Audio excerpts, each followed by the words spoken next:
여러분 안녕하세요. 지금부터 들려드릴 이야기는 단순한 범죄 사건이 아닙니다. 고수익 아르바이트, 해외 취업, 꿈 같은 조건들. 하지만 그 끝에 기다리고 있던 것은 감금, 고문, 그리고 죽음이었습니다. 22살 청년의 죽음으로 시작된 이 사건은 이제 대한민국과 캄보디아의 외교 전쟁으로 그리고 아시아 전체를 뒤흔드는 국제적 이슈로 확대되고 있습니다. 그럼 저와 함께 이 충격적인 사건의 전모를 파헤쳐 보겠습니다. 시작은 이렇게 평범했습니다. SNS로 날아온 한 통의 메시지. 월 500만 원. 숙식 제공. 영어 실력도 필요 없다. 취업난에 시달리던 20대 청년들에게 이보다 더 매력적인 조건이 있었을까요? 2023년 한 해에만 이런 제안을 받고 캄보디아로 떠난 한국인은 수백 명. 그들은 몰랐습니다. 자신들이 향하는 곳이 어떤 곳인지를. 푸놈펜 공항에 도착한 순간부터 상황은 이상해지기 시작했습니다. 공항에서 마중 나온 사람들은 친절했습니다. 하지만 숙소에 도착하자마자 그들은 여권을 요구했죠. 업무 등록을 위해서라는 핑계였습니다. 하지만 그 순간부터 그들은 자유를 잃었습니다. 한 방에 10명씩 감금되었습니다. 창문엔 철창, 문은 밖에서만 열립니다. 화장실 가는 것도 물 마시는 것도 허락을 받아야 했습니다. 한 피해자의 증언입니다. 처음엔 교육이라고 했어요. 하지만 하루 이틀, 일주일이 지나도 밖으로 나갈 수 없었습니다. 그제야 깨달았죠. 여기는 회사가 아니라 감옥이라는 걸. 그리고 그들은 더 끔찍한 현실과 마주했습니다. 바로 마약이었습니다. 처음엔 업무 집중을 위한 영양제라고 속였습니다. 하지만 그것은 필로폰, 일명 아이스였습니다. 귀국한 한 피해자는 이렇게 증언했습니다. 약을 먹으면 잠을 안 자고도 계속 일할 수 있었어요. 마약은 통제의 도구였습니다. 중독된 사람은 저항하지 못합니다. 탈출할 생각조차 하지 못하게 됩니다. 그리고 만약 할당량을 채우지 못한다면 벌금이 부과되고 폭행이 시작됩니다. 전기 고문도 서슴지 않았습니다. 하루 15시간 쉬는 날 없이 그들은 기계처럼 일해야 했습니다. 한국인을 상대로 한 보이스피싱, 투자 사기, 로맨스 스캠. 아이러니하게도 그들은 같은 한국인들을 속이고 있었습니다. 가족에게 전화할 수도 도움을 청할 수도 없는 상황에서. 그리고 2024년 8월 22살의 한 청년이 이곳에서 고문 끝에 목숨을 잃었습니다. 심정지였습니다. 극심한 고통으로 인한 죽음이었습니다. 이 청년의 죽음은 대한민국 정부를 움직이게 만들었습니다. 모든 범죄에는 배후가 있습니다. 그리고 이 거대한 범죄의 중심에는 한 이름이 있습니다. 천즈. 1987년생, 중국 푸젠성 출신. 2010년 캄보디아로 건너온 그는 불과 10년 만에 캄보디아 최대 범죄 제국의 황제가 되었습니다. 2015년 그는 프린스 그룹, 일명 태자 그룹을 설립합니다. 겉으로는 부동산 개발, 카지노, IT 기업이었죠. 공식 홈페이지는 화려했습니다. 캄보디아의 미래를 만든다. 일자리 창출, 경제 발전. 아름다운 말들로 가득했죠. 하지만 그 이면에는 전혀 다른 세계가 있었습니다. 프린스 그룹의 실체. 그것은 전 세계를 대상으로 한 사기, 인신매매, 마약 유통의 허브였습니다. 그런데 이런 거대한 범죄 조직이 어떻게 공공연하게 활동할 수 있었을까요? 답은 간단합니다. 권력의 보호막이 있었기 때문입니다. 캄보디아 훈센 총리와 범죄 조직의 수장 천즈가 다정하게 포즈를 취하고 있는 사진. 이것이 모든 것을 말해줍니다. 국제 수사기관들은 캄보디아 정부 고위층이 프린스 그룹으로부터 막대한 뇌물을 받았습니다. 지방 경찰, 군 간부, 정부 관료들. 그들은 눈 감아주는 대가로 거액을 챙겼습니다. 프린스 그룹이 벌어들이는 돈은 연간 최대 107조 원으로 추정됩니다. 캄보디아 한 나라의 GDP 절반에 달하는 엄청난 금액이죠. 이 돈이면 한 나라의 정부를 통째로 매수하는 것도 가능합니다. 그리고 실제로 그렇게 되었습니다. 그러나 이런 범죄가 영원히 계속될 수는 없었습니다. 국제사회가 움직이기 시작했습니다. 2024년 8월 미국 재무부는 프린스 그룹과 천지를 초국가적 범죄 조직으로 공식 지정했습니다. 미국 내 모든 자산 동결, 미국 기업과의 거래 금지, 미달러 금융 시스템 접근 차단, 곧이어 영국도 같은 조치를 취했습니다. 유럽연합도 뒤따랐죠.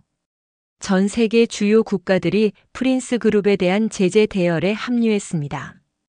미국 법무부는 천지를 상대로 자금 세탁, 인신매매, 조직범죄 혐의로 기소했고 최대 40년의 징역형을 구형했습니다. 유엔은 캄보디아를 포함한 동남아시아에서 최소 10만 명이 프린스 그룹과 유사한 범죄 조직에 의해 강제 노동을 당하고 있다고 발표했습니다. 피해자는 중국, 태국, 베트남, 그리고 한국인이 다수를 차지했습니다. 이건 더 이상 한 나라만의 문제가 아니었습니다. 심지어 한국의 유명 연예인까지 이 조직과 연루되어 있었습니다.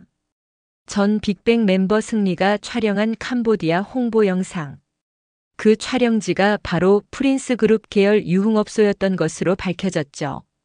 더 충격적인 사실은 이 범죄 조직이 한국에도 발을 들였다는 겁니다. 2023년 10월 프린스 리얼 에스테이트 그룹 코리아라는 이름으로 서울 중구에 사무소를 개설했습니다. 공유 오피스 건물 17층. 겉으로는 정상적인 부동산 회사처럼 위장했죠. 하지만 이곳은 실체가 없는 유령 회사였습니다. 연락처는 캄보디아 번호. 통화는 불가능. 현재 서울경찰청은 이 국내 지사에 대한 수사를 진행 중입니다. 범죄 제국의 촉수는 이미 우리 코앞까지 뻗쳐 있었습니다. 그리고 그 피해자 중에는 우리의 젊은이들이 있었습니다. 이제 숫자로 이야기해 보겠습니다. 이 숫자들이 얼마나 충격적인지 직접 확인하시죠. 캄보디아에서 발생한 한국인 납치, 감금 신고 건수입니다. 2021년 10건이었습니다. 2022년 45건으로 늘었습니다. 그러다 2023년 220건으로 폭증했습니다. 그리고 2024년 8월까지 330건이 신고되었습니다. 불과 3년 전만 해도 1년에 10건 정도였습니다. 하지만 2023년 220건으로 폭증했습니다. 그리고 올해는 8월까지만 330건. 하루에 1명 이상이 신고되고 있는 겁니다. 그리고 지금 이 순간에도 약 80명의 한국인이 캄보디아 어딘가에 감금되어 있는 것으로 추정됩니다.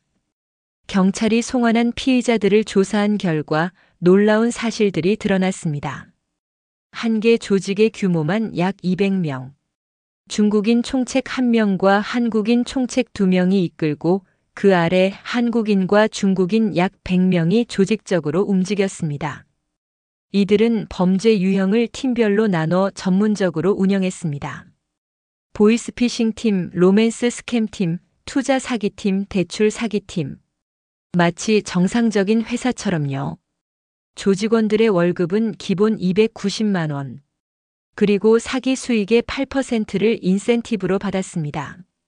하지만 지각, 실적 부진 등의 이유로 벌금이 부과되어 실제로 받는 돈은 훨씬 적었죠.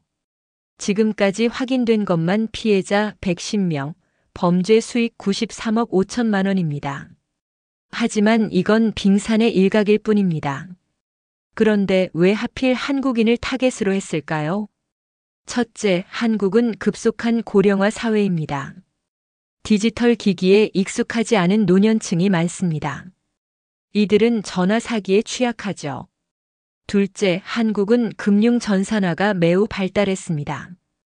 인터넷 뱅킹, 모바일 뱅킹으로 빠르게 돈을 이체할 수 있죠. 범죄자들에게는 최적의 환경입니다.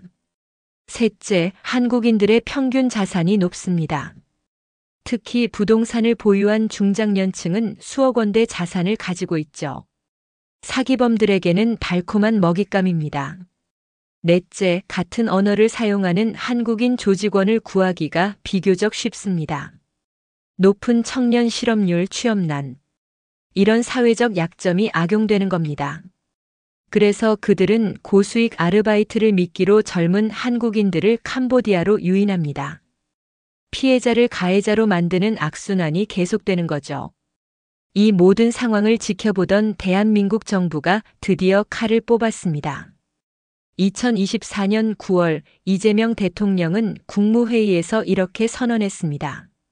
정부는 즉각 가능한 모든 수단을 동원해 우리 국민의 안전을 확보할 것입니다. 이는 협상의 대상이 아닙니다. 이건 단순한 선언이 아니었습니다. 즉시 행동이 뒤따랐습니다. 외교부 차관을 단장으로 법무부, 경찰청 국가수사본부, 국가정보원까지 포함된 초대형 합동 대응팀이 꾸려졌습니다. 그리고 이들은 즉시 캄보디아 현지로 급파되었습니다. 현지 대사관에는 코리안 데스크가 설치되었고 한국 경찰관들이 추가로 파견되었습니다. 이건 단순한 외교적 항의가 아니었습니다. 전쟁 준비에 가까웠죠. 한국이 꺼내든 가장 강력한 무기. 그것은 바로 경제 제재였습니다. 첫 번째 타격은 관광 산업이었습니다. 한 해 20만 명이 찾던 한국인 관광객의 발길이 뚝 끊겼습니다. 정부가 여행 경보를 최고 수준으로 올리고 여행 금지 구역 지정을 검토하자 항공권과 숙박 취소가 폭주했습니다. 캄보디아 관광업계는 비명을 질렀습니다. 한국인 관광객이 가져다주는 수익은 연간 수천억 원. 그게 하루아침에 사라진 겁니다. 하지만 진짜 위협은 따로 있었습니다. 바로 ODA 공적 개발 원조였죠. 한국은 캄보디아에 매년 수천억 원의 원조를 제공해 왔습니다. 2023년에는 2,178억 원, 2024년에는 4,352억 원이 책정되어 있었죠. 도로, 병원, 학교, 상하수도 시설. 캄보디아 인프라의 상당 부분이 한국의 지원으로 만들어졌습니다. 그런데 9월부터 이상한 일이 벌어지기 시작했습니다. 코이카가 캄보디아 관련 대형 사업들을 잇따라 재공고한 겁니다. 캄보디아 국민민간 항공교육원 사업 65억 원, 라따나끼리 주보건의료 사업 47억 원, 총 112억 원 규모의 사업이 재공고되었습니다. 표면적인 이유는 경쟁 입찰을 위해서였습니다. 하지만 업계에서는 다른 해석이 나왔죠. ODA 수위 조정의 전조가 아니냐는 거였습니다. 실제로 경상남도는 올해 예정됐던 캄보디아 지원 사업을 즉각 중단했습니다. 과학기술 분야 협력 사업도 상황이 나아질 때까지 잠정 연기되었습니다. 만약 한국이 모든 ODA를 중단한다면 캄보디아 경제는 회복 불가능한 타격을 입게 됩니다. 경제 제재만이 아니었습니다. 정치권에서는 더욱 강경한 목소리가 터져 나왔습니다.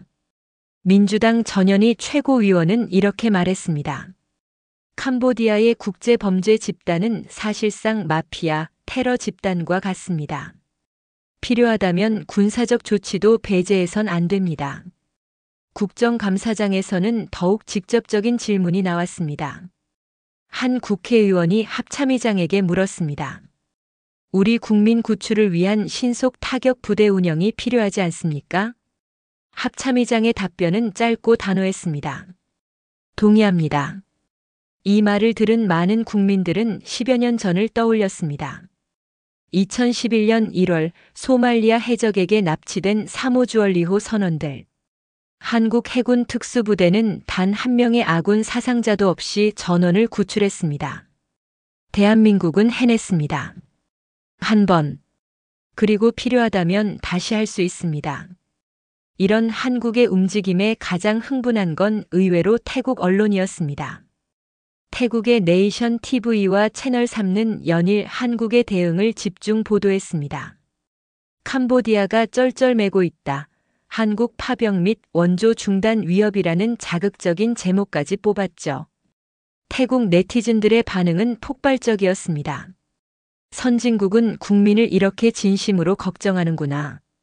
한국은 단 한 명의 죽음도 그냥 넘어가지 않는다. 권력의 질이 다르다. 한국인으로 태어난 건 정말 행운이다.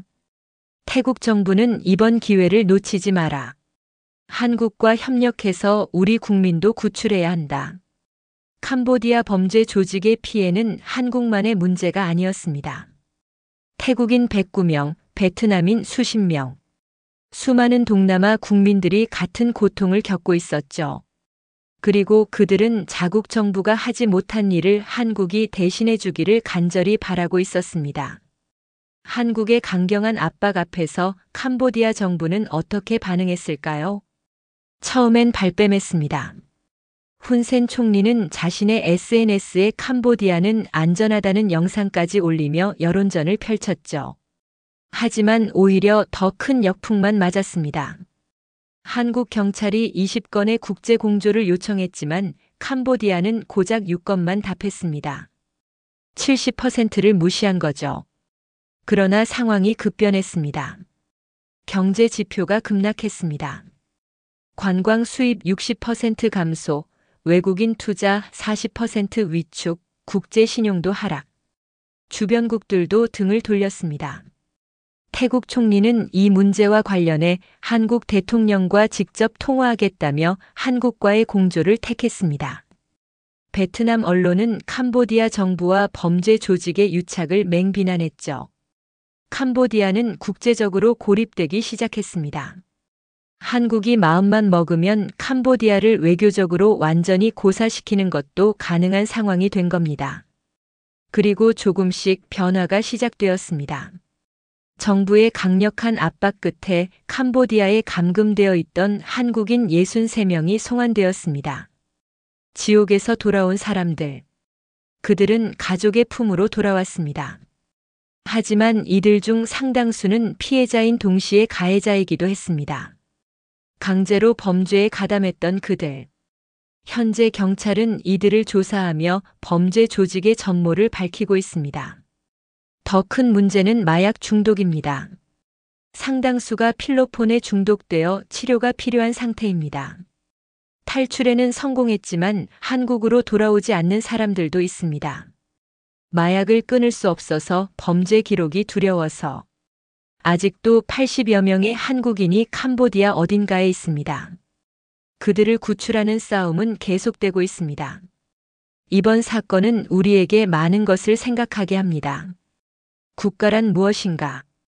정부는 왜 존재하는가? 국가는 국민을 지킬 때 비로소 국가입니다. 정부는 국민의 생명을 보호할 때 정부로서의 정당성을 갖습니다. 대한민국은 전 세계 어디에서든 자국민이 위협받으면 반드시 구출한다는 메시지를 보냈습니다. 그리고 이 메시지는 한국인만을 위한 것이 아니었습니다. 자국 정부로부터 보호받지 못하는 다른 나라 국민들에게도 희망이 되었습니다. 태국, 베트남, 말레이시아, 인도네시아. 아시아의 많은 국민들이 한국의 대응에 박수를 보냈습니다. 한 청년의 죽음에서 시작된 이 싸움은 이제 새로운 국제 규범을 만들어가고 있습니다. 국경을 넘는 범죄에는 국경을 넘는 정의가 필요하다는 것. 그리고 그 정의를 실현할 의지가 있는 국가가 존재한다는 것. 대한민국은 선언합니다. 우리 국민의 생명은 그 어떤 것과도 협상하지 않는다고. 전 세계 어디에 있든 우리는 반드시 여러분을 찾아내고 구출할 것이라고. 캄보디아에 갇혀 있는 모든 한국인들이 하루빨리 가족의 품으로 돌아오기를 간절히 기원합니다. 그리고 이 싸움은 그들 모두가 돌아올 때까지 절대 멈추지 않을 것입니다. 시청해 주셔서 감사합니다. 구독과 좋아요는 이런 중요한 이슈를 더 많은 사람들에게 알리는데 큰 힘이 됩니다. 다음 영상에서 뵙겠습니다.